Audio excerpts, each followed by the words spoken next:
Good morning friends, welcome to our YouTube channel. Friends, आज की video में मैं आपके साथ एक बहुत ही इंपॉर्टेंट सर्कुलर जो कि 10 जून 2020 को इशू किया गया है उसके बारे में डिस्कस करने वाला हूं। वीडियो पे आगे चलने से पहले अगर आपने अभी तक जीएसटीआर 9 और 9C से रिलेटेड जो हमारा फाइनेंशियल ईयर 18-19 का फाइलिंग है उसके ऑनलाइन सेशन के लिए रजिस्टर नहीं करा है तो इस वाले मोबाइल नंबर पे कॉल करके अपना रजिस्ट्रेशन करा सकते हैं। 21 जून 2020 को ये ऑनलाइन वेबिनार जो है वो होने वाला है।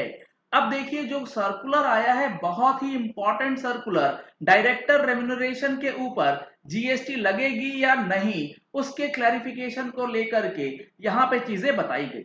Various references have been received from the trade and industry seeking clarification whether the GST is leviable on directors remuneration paid by the companies to their directors। यानी कि कंपनीज के जो डायरेक्टर्स हैं उसको जो कंपनी रेम्यूनरेशन पे करती है उसके ऊपर जीएसटी लगेगा या नहीं, क्योंकि अभी हाल ही में दो एडवांस रूलिंग आए जो कि आपस में कॉन्ट्राडिक्ट कर रहे थे। एक कहता है लगेगा, एक कहता है नहीं लगेगा। तो इस विषय में काफी ज्यादा डिस्कशन जो है वो होने लग रही थी। इसी को लेकर ये क्लैरिफिकेशन इशू किया गया।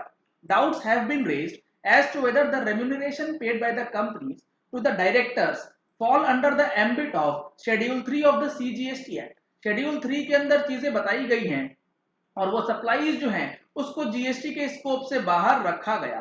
Services by an employer to the employer, services by an employee to the employer in the course or in relation to his employment और whether the same are liable to be taxed in terms of notification 13।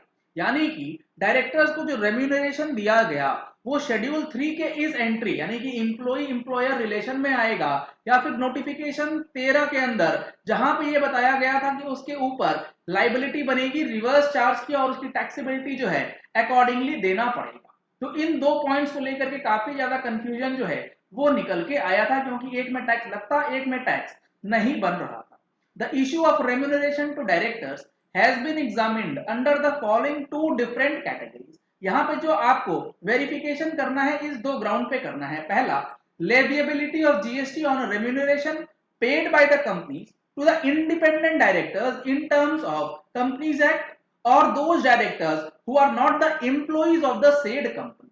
अगर जो director है वो independent director है या फिर ऐसे directors जो कि एम्प्लॉय नहीं है, वहां पर नौकरी नहीं कर रहे हैं, इस रिस्पेक्ट में क्या करना है। और दूसरा, leviability of GST on remuneration paid by the companies to the whole time director including managing director who are employees of the said company. या फिर ऐसे डायरेक्टर्स हैं जैसे कि होल टाइम डायरेक्टर हो गए, मैनेजिंग डायरेक्टर्स हो गए, ये जो डायरेक्टर्स होते हैं वो कंपनी के एम्प्लॉय के रूप में काम करते हैं, तो इनकी जीएसटी एप्लीकेबिलिटी जो है वो अलग तरीके से होगी। तो इस तरीके से आपको देखना होगा, डायरेक्टर इंडिपेंडेंट है जो कि एम्प्लॉय की कैपेसिटी में नहीं है, या फिर डायरेक्टर वो है जो कि एम्प्लॉय की कैपेसिटी में है, होल टाइम डायरेक्टर या फिर मैनेजिंग डायरेक्टर।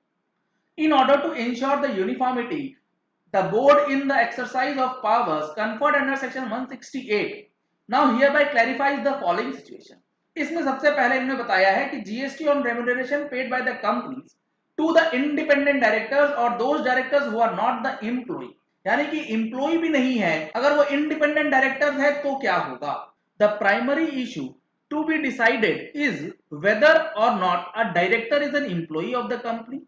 यहां पर सबसे बड़ा मुद्दा यह है क्या डायरेक्टर एम्प्लॉय है या नहीं। अगर एम्प्लॉय है तो जीएसटी नहीं लगेगा, एम्प्लॉय नहीं है तो जीएसटी लग जाएगा। अब यहां पे उन्होंने बताया in this regard from the परयूजल of the relevant provisions of the companies act. Companies act के अंदर किस तरीके से डिफाइन किया गया है एक डायरेक्टर को। The definition of a whole time director under section 294 of the companies act is an inclusive definition. वो एक इंक्लूसिव डेफिनेशन है। And thus he may be a person who is not an employee of the company। यानी कि whole time director जो है वो हो सकता है कोई ऐसा बंदा हो जो कि एक एम्प्लॉय नहीं है एक कंपनी के अंदर। Definition of independent directors, whole time directors हो सकता है एम्प्लॉय ना हो, लेकिन the independent directors as per section 149(6) of the Companies Act read with Rule 12 of the Companies Rules 2014 makes it amply clear that such director should not have been an employee or proprietor or a partner of the said company। यानी कि अगर कोई independent director है तो वो section 149 के तहत एक कंपनी के अंदर एज अ एम्प्लॉय काम नहीं कर सकता, तभी उसको इंडिपेंडेंट डायरेक्टर बनाया जा सकता है। अगर इंडिपेंडेंट का कोई इंटरेस्ट रहेगा तो वो इंडिपेंडेंटली काम ही नहीं कर पाएगा। अब यहां पे इन्होंने आगे बताया कि वो जो डायरेक्टर है वो इंडिपेंडेंट डायरेक्टर तभी माना जाएगा जब वो प्रोप्राइटर या partner of the said company नहीं रहे। कितने period? In any of the 3 financial years immediately preceding the financial year in which he is proposed to be appointed as such in the appointed company। यानी कि पिछले 3 सालों के अंदर ना तो वो एम्प्लॉय रहा हो, ना वो पार्टनर रहा हो, ना वो प्रोपराइटर रहा हो कंपनी के अंदर, तभी उसे जो है इंडिपेंडेंट डायरेक्टर का अपॉइंटमेंट किया जाएगा। Therefore, in respect of such directors who are not the employees of the said company, the services provided by them to the company in lieu of remuneration as the consideration for the said services are clearly outside the scope of Schedule 3 of the CGST Act and therefore taxable। यानी कि अब इस situation में अगर कोई remuneration दिया गया जो कि एम्प्लॉय नहीं है, अदर देन एम्प्लॉय अगर कोई डायरेक्टर है जैसे कि इंडिपेंडेंट डायरेक्टर, और उनको अगर कोई रेम्यूनरेशन दिया जाता है तो वो शेड्यूल 3 के स्कोप से बाहर हो जाएगा, उसके ऊपर जीएसटी जो है वो लग जाएगा, वो टैक्सेबल हो जाएगा। In terms of entry number, serial number 6 of the table annexed to notification 13 CT rate का, the recipient of the said services, that is the company, is liable to discharge the applicable GST on reverse charge basis। यानी कि अगर आप independent director को कोई remuneration पे करते हैं तो ऐसे सिचुएशन में कंपनी को, क्योंकि रिवर्स चार्ज के दायरे में आता है डायरेक्टर रेम्यूनरेशन, तो कंपनी को रिवर्स चार्ज पे करना होगा। Accordingly, it is clarified that remuneration paid to such independent directors or those directors by whatever name called who are not employees of the said company is taxable in the hands of the company on RCM basis। ये clear कर दिया इन्होंने। दूसरा इनका issue है leviability of GST on the remuneration paid by the companies to the directors who are also an employee of the said company। अगर आप कोई डायरेक्टर है जो कि एम्प्लॉय भी है कंपनी का, तो वो क्या माना जाएगा? Once it has been established whether a director irrespective of name and designation is an employee, it would be pertinent to examine whether all the activities performed by the directors are in the course of employer employee relation। अगर कोई director employ की capacity में काम करता है तो वहां per employer employ relation के लिए जो कॉन्ट्रैक्ट होता है, जिसको कॉन्ट्रैक्ट ऑफ सर्विस कहते हैं, उसको चेक करना होगा, उसके अंदर जो टर्म्स एंड कंडीशंस दिए गए हैं उसके अकॉर्डिंगली काम हुआ है या नहीं, or there is any element of contract for service। The issue has been deliberated by the various courts and it has been held that a director who has also taken an employment in the company may be functioning in dual capacities, namely one as director of the company and the other on the basis of contractual relationship of master and servant with the company, that is under a contract of service entered into with the company। कहने का मतलब है कि एक director as a director भी काम कर सकता है या फिर वो कॉन्ट्रैक्चुअल रिलेशनशिप के अंदर कॉन्ट्रैक्ट बेसिस पे भी वो सर्विसेज जो है प्रोवाइड करेगा।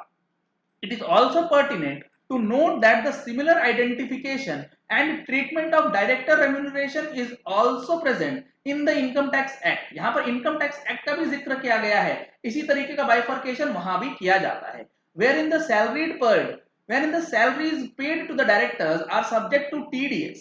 लेकिन यहां पर बताया गया कि इनकम टैक्स के अंदर भी ऐसे डायरेक्टर्स को जो सैलरी पे की जाती है उस पर टीडीएस कटता है। However, in cases where the remuneration is in the nature of professional fees and not salary, the TDS is deducted under section 94G।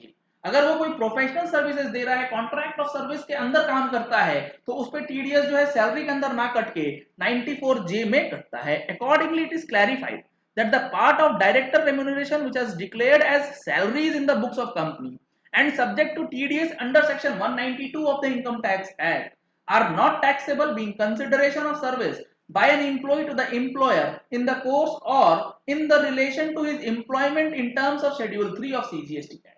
अब आपको चेक ये करना है कि जो डायरेक्टर रेम्यूनरेशन है उसके अंदर टीडीएस कौन से वाले सेक्शन में कटा। अगर वो सैलरी के 92B में कटा है तो जीएसटी नहीं लगेगा, वो शेड्यूल 3 का पार्ट बन जाएगा। लेकिन it is further clarified that the part of employee director remuneration which is declared separately other than salaries in the company accounts and subjected to TDS under section 94J of the IT Act as the professional fees or technical services shall be treated as consideration for providing services which are outside the scope of supply of Schedule 3 of CGST Act and therefore it is taxable। बहुत important, अगर वो 94J के अंदर payment हो रही है professional services की तो वहां पर आपका जीएसटी लागू हो जाएगा और टैक्सेबल भी होगा। कंपनी को रिवर्स चार्ज में उतने अमाउंट के ऊपर जीएसटी जो है वो जमा करना होगा। तो आपको टीडीएस का प्रोविजन भी चेक करना होगा, जीएसटी उस पर लागू होता है या नहीं होता है। चलिए इस वीडियो को यही एंड करते हैं। आशा करते हैं कि आपको ये वीडियो पसंद आया होगा। अगर आपको ये वीडियो पसंद आया तो इस वीडियो को लाइक और शेयर करना मत भूलिएगा ताकि मैक्सिमम लोगों तक ये इन्फॉर्मेशन पहुंच सके। डायरेक्टर्स रेम्यूनरेशन पे जीएसटी लगेगा या नहीं लगेगा। अगर आपने हमारे चैनल पे फर्स्ट टाइम ट्यून इन किया है तो चैनल को सब्सक्राइब करने के लिए नीचे दिए गए रेड कलर के सब्सक्राइब बटन को प्रेस कीजिए। साथ में जो बेल आइकन है उसे भी प्रेस कर लीजिएगा ताकि वीडियोस की नोटिफिकेशन आप तक रेगुलरली पहुंचती रहे। Thank you.